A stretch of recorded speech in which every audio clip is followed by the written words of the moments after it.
Buenas tardes. Bueno, pues nada, tenemos esta aula San Juan de la Cruz plena.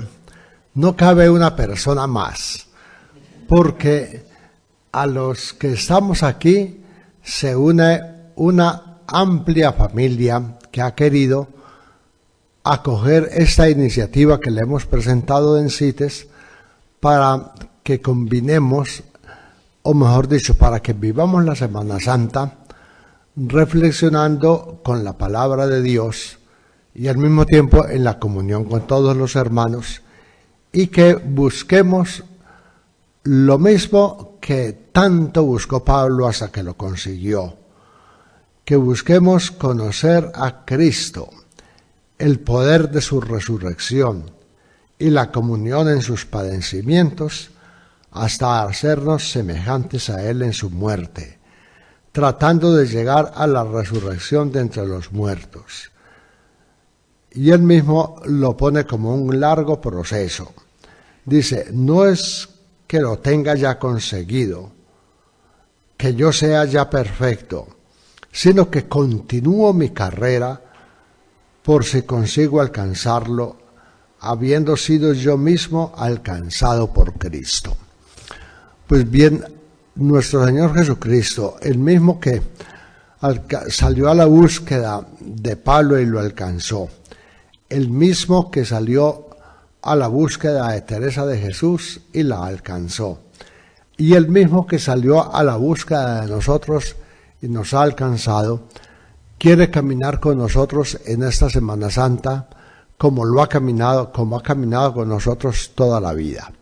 Entonces vamos a hacer la presentación de las reflexiones de Semana Santa para que tengamos un panorama y sobre ese panorama podamos medir la gracia que se nos ofrece, celebrarla, acogerla y al mismo tiempo profundizarla a lo largo de las mismas reflexiones.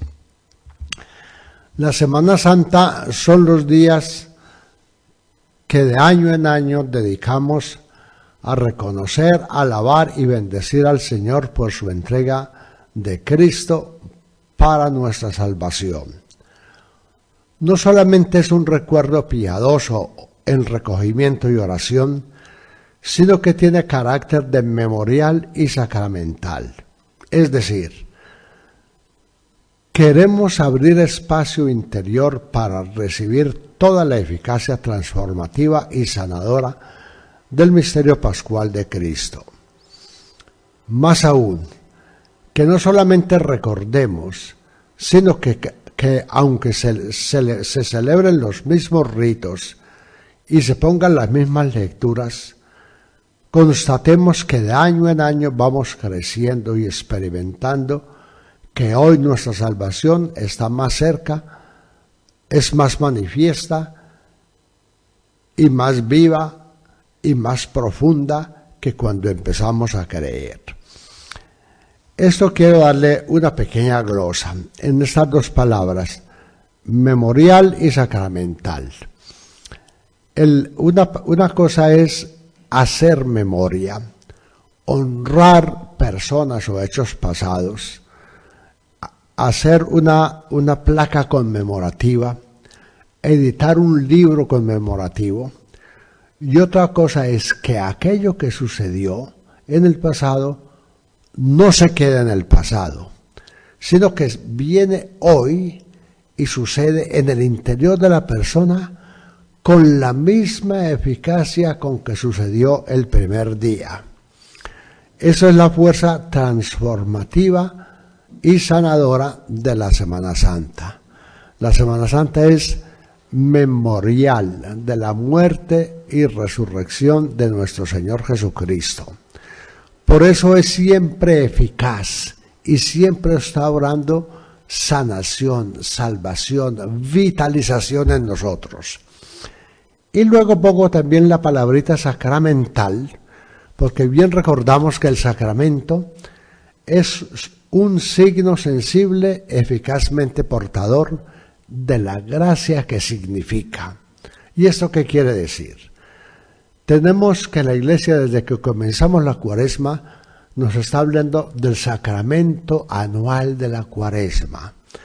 Es decir, un signo sensible que es el tiempo, el día a día, la semana a semana, en la cual nosotros vamos recorriendo la profundización que nos propone la Iglesia en la liturgia. Pues bien, esa fuerza sacramental es precisamente eso. Realiza eficazmente lo que significa. Entonces, por eso juntamos las dos. Es un memorial que realiza eficazmente lo que significa. O sea, realiza eficazmente la muerte y resurrección de Cristo en lo que significa de salvación, de entrega de Cristo y al mismo tiempo de crecimiento nuestro en nuestra identidad, porque es el mismo Cristo el que está creciendo en nosotros. Y por eso le pongo la última referencia, es que nosotros constatemos hoy que aunque hagamos los mismos ritos y leamos las mismas lecturas, no somos iguales a hace un año, porque de un año a aquí el Espíritu Santo ha venido trabajando en nosotros, y al mismo tiempo que ha venido trabajando en nosotros el Espíritu Santo, nosotros nos hemos ido abriendo a la gracia de Dios, y que por lo tanto el mismo Dios que habita en nosotros también ha crecido en nosotros. Para tomar una expresión de San Pablo, que constatemos que vamos nosotros teniendo la estatura de Cristo y que nos vamos acercando a la dimensión del hombre perfecto, matizando con lo que decía San Pablo. No que ya lo hayamos conseguido, no que ya seamos perfectos, sino que, movidos por ese Espíritu que está en nosotros, seguimos corriendo y buscando hasta llegar a la plena configuración con Cristo en su vida, condiciones y destino.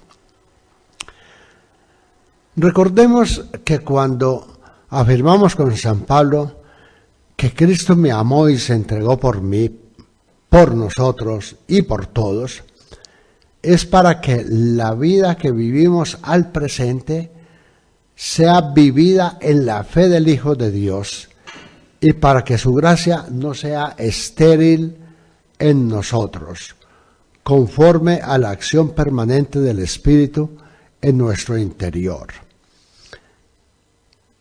Ese mismo Espíritu que permanentemente está actuando en nuestro interior es el que nos conduce para que día a día nos vayamos transformando interiormente en su imagen, en la imagen de Cristo, cada vez más gloriosos conforme a la acción del Señor que es el Espíritu. Entonces, la constatación que hacemos es, me amó y se entregó por mí. ¿Y esto para qué? Precisamente para que la vida que cada uno de nosotros viva al presente, la viva en la fe del Hijo de Dios, y que al mismo tiempo constatemos que esa fe del Hijo de Dios hace que la gracia de Dios no sea estéril en nosotros. Y ese es el efecto precisamente del me amó y se entregó por mí, por nosotros, por ti, por todos. Esta gracia no es estéril en mí, sino que va creciendo y me va transformando interiormente en esa imagen cada vez más gloriosa, conforme a la acción del Señor, que es el Espíritu. ¿Y qué quiere decir cada vez más gloriosos? Cada vez más gloriosos quiere decir cada vez más transparentes, más simples, más cristalinos, más espiritualizados, podríamos decir. Es decir, más parecidos a Cristo en su libertad de hijo, no solamente para decir Abba Padre, hágase tu voluntad, sino también en la libertad para entregarse.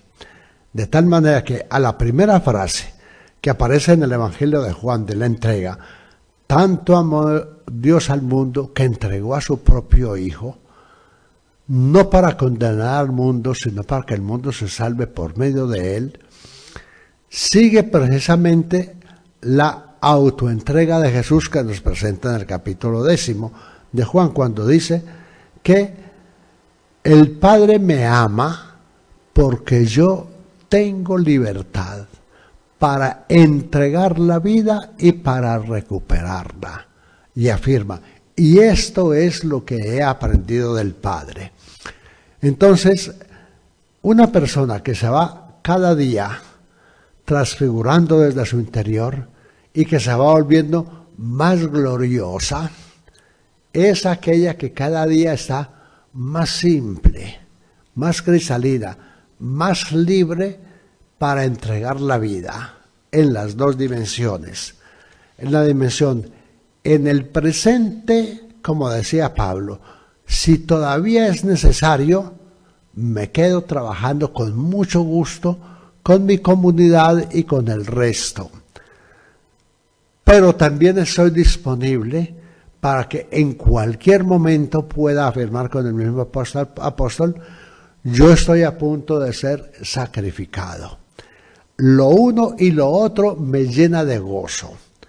Y por lo tanto estoy acostumbrado a vivir feliz en medio de vosotros y cuando salga de vosotros. Interiormente las dos cosas me hacen feliz, porque precisamente mi hombre interior se va transformando en esa imagen cada vez más gloriosa, conforme a la acción del Señor, que es el Espíritu. Y bien lo afirma el apóstol en ese mismo texto, 2 Corintios 3:18. Porque donde está el Espíritu del Señor, allí está la libertad. Y es precisamente la libertad de entregar la vida en las diversas circunstancias.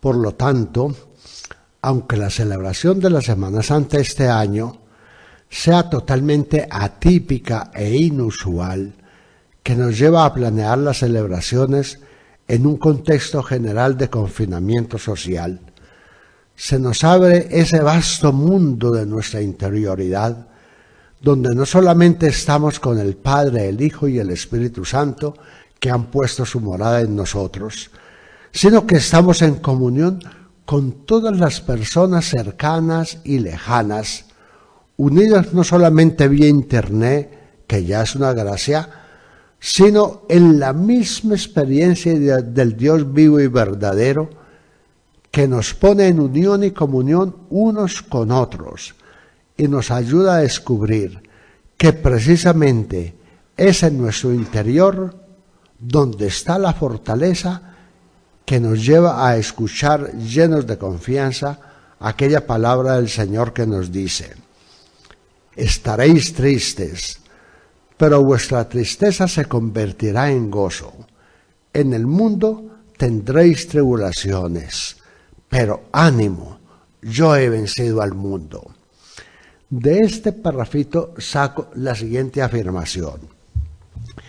De ahí que, siendo gravísima como es la pandemia del coronavirus, nuestras reflexiones estarán enfocadas a profundizar en el amor de Dios, el único valor seguro en este momento, y el que nos asegura que siempre ha estado y estará en nuestra vida personal, social y comunitaria, y que Él es verdaderamente el vencedor del mal, del pecado y de la muerte.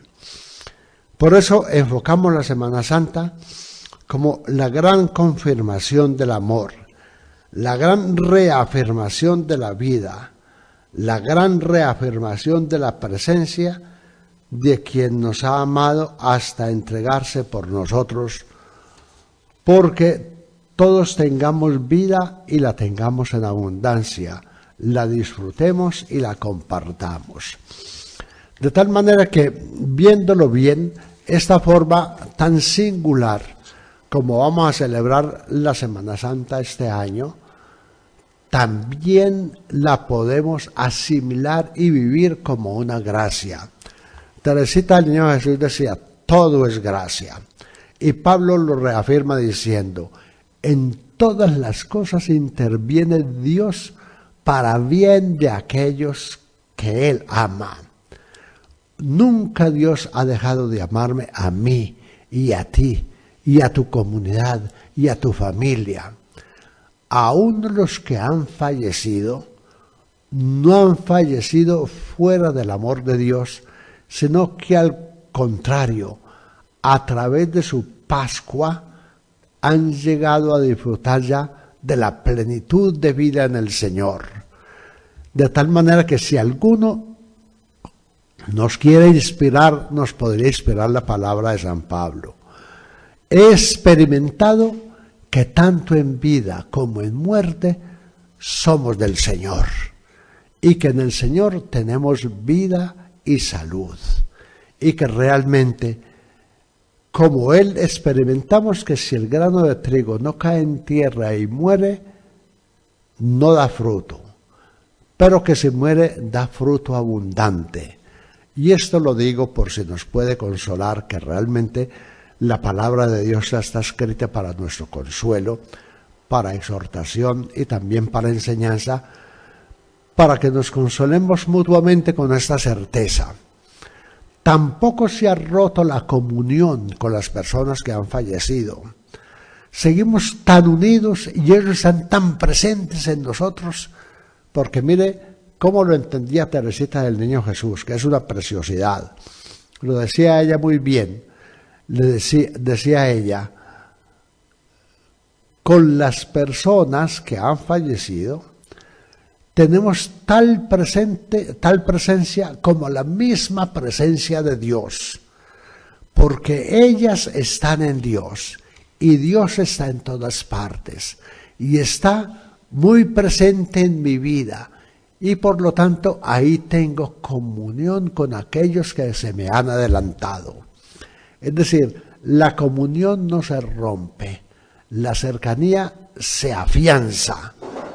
La fe nos enseña que precisamente la vida comenzó el día que nosotros nacimos, pero que ya no tiene fin. La vida camina a una plenitud en la cual vamos precisamente creciendo de gloria en gloria para ser cada día más gloriosos según la acción del Señor, que es el Espíritu. En nuestras reflexiones nos apoyaremos y seguiremos como una especie de lectura espiritual o lección divina de los cánticos del siervo de Yahvé, que ilumina muy bien el misterio del sufrimiento creyente, hasta conseguir el triunfo a través de una paradoja. Triunfa el derrotado, vive el asesinado, está presente en medio de nosotros el que todos quisieron ausentar, desapareciéndolo en una tumba. Y por eso ahora, en un segundo punto, les voy a presentar el itinerario que vamos a seguir con los cánticos del siervo de Yahvé. Vamos a dedicar los 3 primeros días de Semana Santa a profundizar sobre el sentido de la vida, la vocación y la misión del pueblo de Dios en medio del sufrimiento. Nos vamos a referir a los 4 cánticos del siervo de Yahvé que nos presenta muy bien el profeta Isaías y que hacen referencia en primera instancia a la citación del pueblo como siervo de Dios se centra en la persona de Jesucristo y se proyecta en la situación actual del pueblo y de cada uno de nosotros. Muy bien. Entonces vamos a tener, mañana lo vamos a presentar más claramente, vamos a tener 3 referencias fundamentales. Ciertamente los cánticos del siervo de Yahvé están escritos unos 500 años antes de Cristo y luego en la edición se insertaron en la profecía de Isaías que está localizada en el 960 o por ahí antes de Cristo. Quiere decir que prácticamente son acronos, que tienen una cronología incierta, pero que recogen muy bien en la situación del año 500 en adelante, cuando la invasión y deportación del pueblo a Babilonia. Entonces nos preguntamos, ¿y quién es este siervo de Yahvé que aparece ahí? ¿Con quién lo identificamos? Entonces, en primer lugar, según parece, el deutero Isaías tenía presente al profeta Jeremías, que estaba con él en el cautiverio de Babilonia, el que tanto había querido a su pueblo, el que tanto había sufrido por él. Entonces, como que tenía presente al profeta Jeremías. Pero inmediatamente se dio en cuenta, yo no voy a escribir la vida de Jeremías. Voy a escribir, es el libro de la consolación de Israel. Y por lo tanto, el siervo es el pueblo. Es una cosa singular, porque fíjense que San Juan de la Cruz, cuando va a poner los protagonistas de sus figuras bíblicas, también pone en primer lugar al pueblo. Y aquí en esa meditación de los cánticos del siervo es muy importante tener ese sujeto, el pueblo como siervo de Dios, como un siervo corporativo, porque la misión del siervo que nos va a presentar el primer cántico es implantar la justicia y el derecho en todas las naciones. Y eso no lo puede hacer una sola persona. Lo puede hacer un pueblo muy unido en justicia, en fraternidad y en la misma esperanza y el mismo fundamento que es Dios. Entonces, siempre que hagamos referencia en las conferencias que vamos a dar al siervo de Dios, hacemos referencia en primer lugar al pueblo creyente.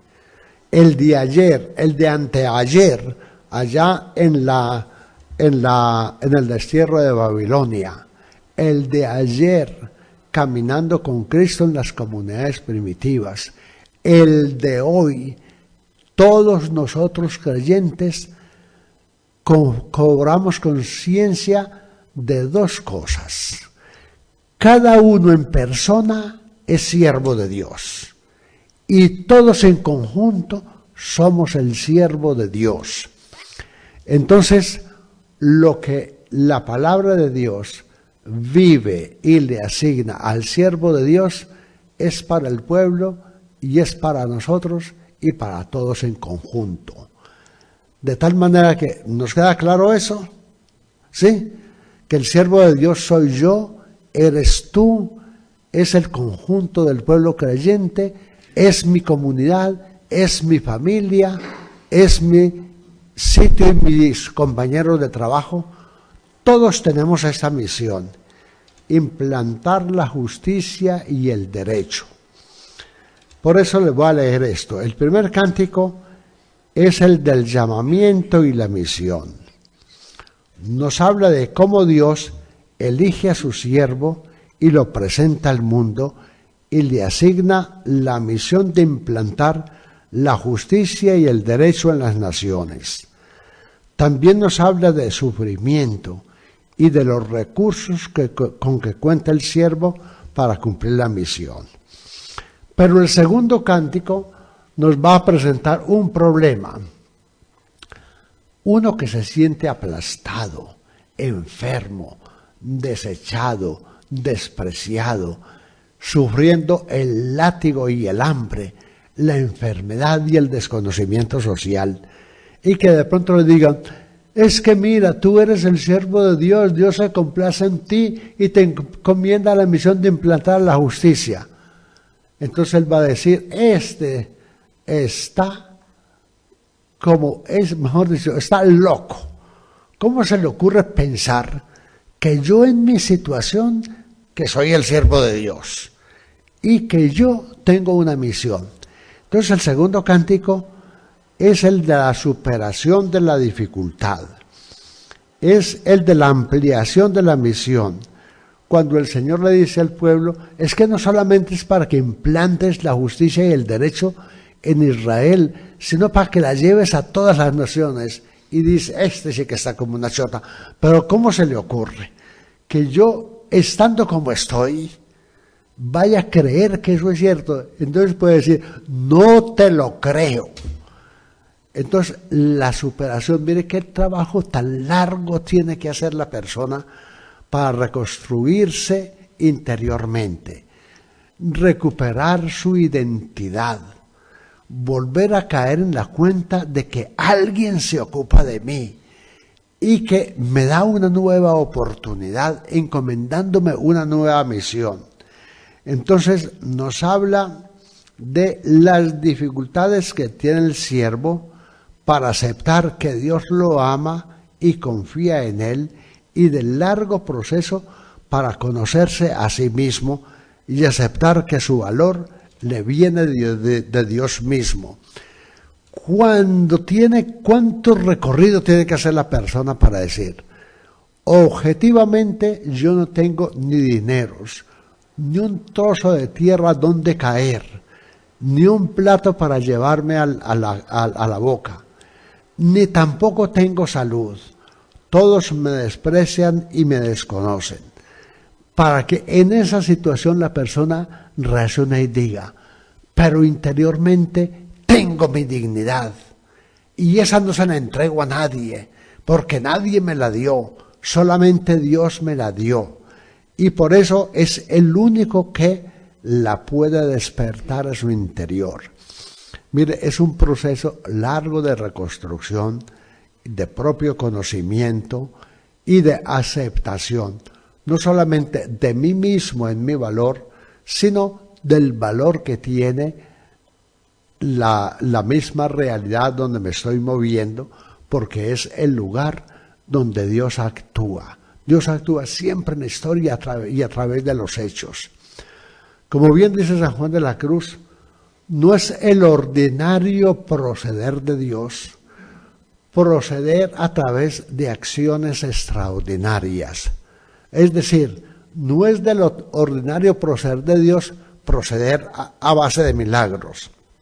Mire, cuando estábamos viendo la bendición Urbi et Orbi del Papa Francisco la semana pasada, en un momento me pasó una especie de tentación o ingenuidad por la cabeza. Vi al Papa tan piadosito frente al Cristo de San Dámaso y me dije para mi interior, ¿qué tal que cuando el Papa esté dando la bendición con el Santísimo, automáticamente desaparezca el virus en todo el mundo? Y después me pellizqué y dije, esa no es la forma de actuar de Dios. La forma de actuar de Dios es que a todos nos ilumina. Eso lo había dicho muy bien el Papa.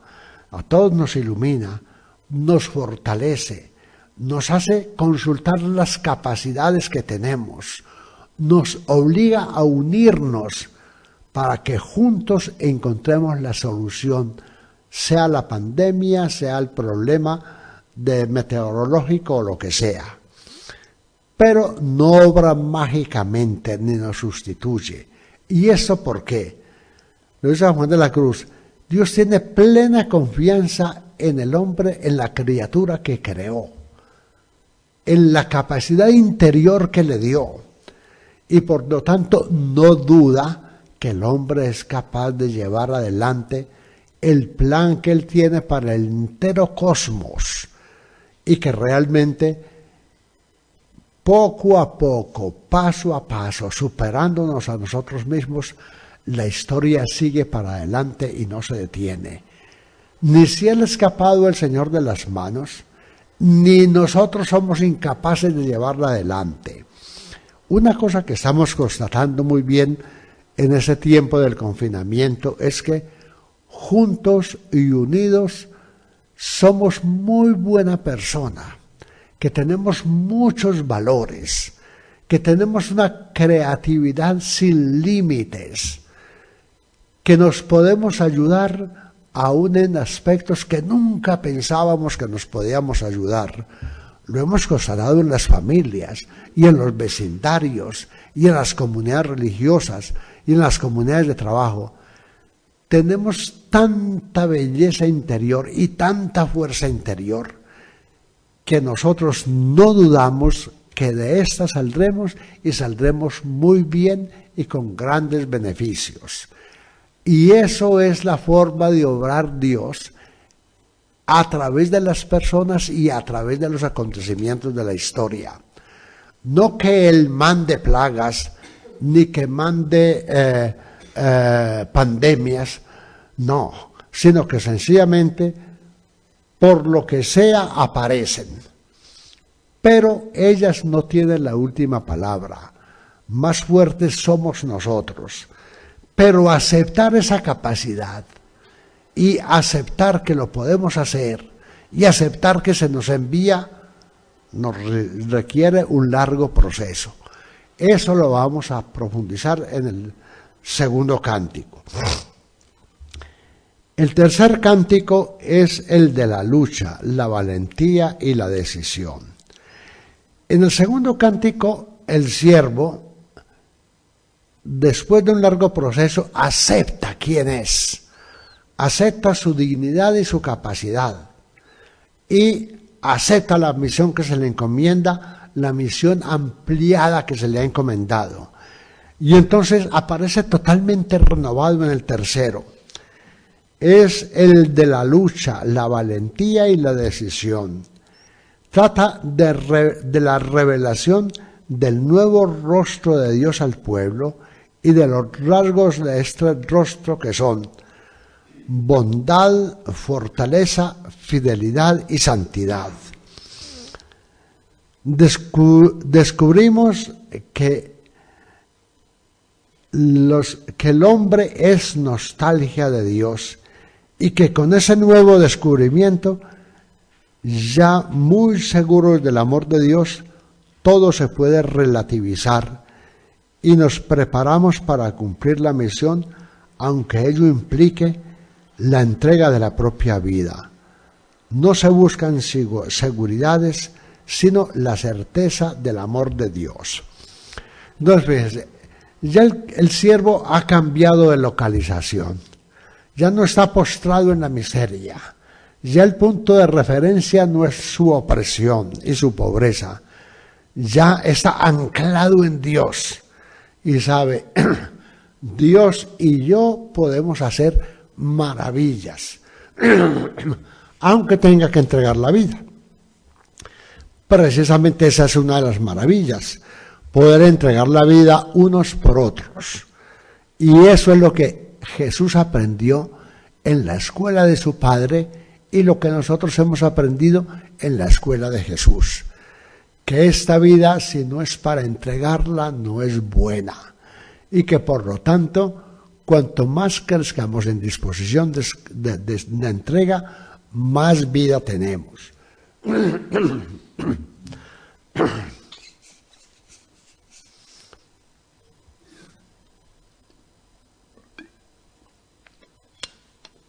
Les invito, es un sorbo de agua caliente, no tan caliente, pero muy provechosa para la garganta, aquí y allá.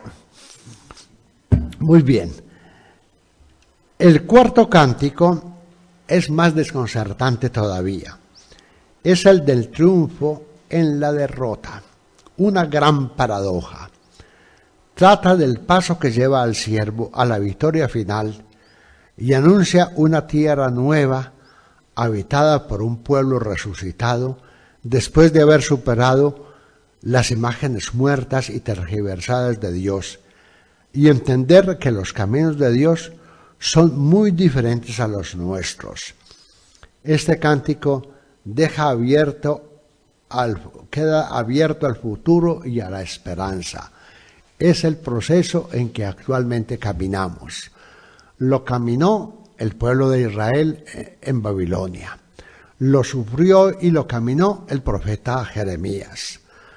lo ha vivido el pueblo creyente desde entonces. Hoy lo estamos caminando nosotros y realmente es un camino que se recorre con una certeza. Nunca Dios te falla. Nunca Dios sale de ti. Siempre está en ti. De tal manera que la pregunta, ¿y dónde está Dios en esta tragedia? Es una pregunta necia. Mírate en tu interior. ¿Le ves? ¿Lo percibes? ¿Dialogas con Él?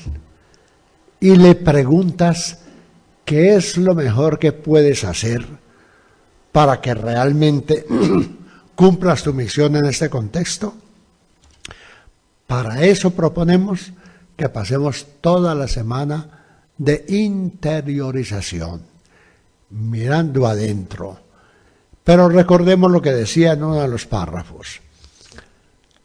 El estar celebrando la Semana Santa en soledad y silencio prácticamente, no quiere decir que no tengamos comunión con todos los demás creyentes, en los cuales habita Dios tanto como en mí, y que lo disfrutan como yo, y que realmente es una celebración de la vida, de la comunión, de la fraternidad, de la presencia de Dios, que siempre y en todas partes nos está mostrando que nosotros somos nostalgia de Dios y que al mismo tiempo llevamos un misterio en nuestro corazón que nos está superando permanentemente. Pues bien, con esta afirmación terminamos la reflexión de hoy y quedamos convocados para la primera reunión, para la primera reflexión con el primer cántico que tendremos mañana a las 10 de la mañana. Buena tarde para los que han seguido esta celebración en la tarde y buenos días para los que están siguiendo en el día, y si alguno lo pilló la noche, buenas noches también. Que todos disfrutemos de la presencia y del amor de Dios en la vida sencilla de nuestra vida confinada. Buenas noches.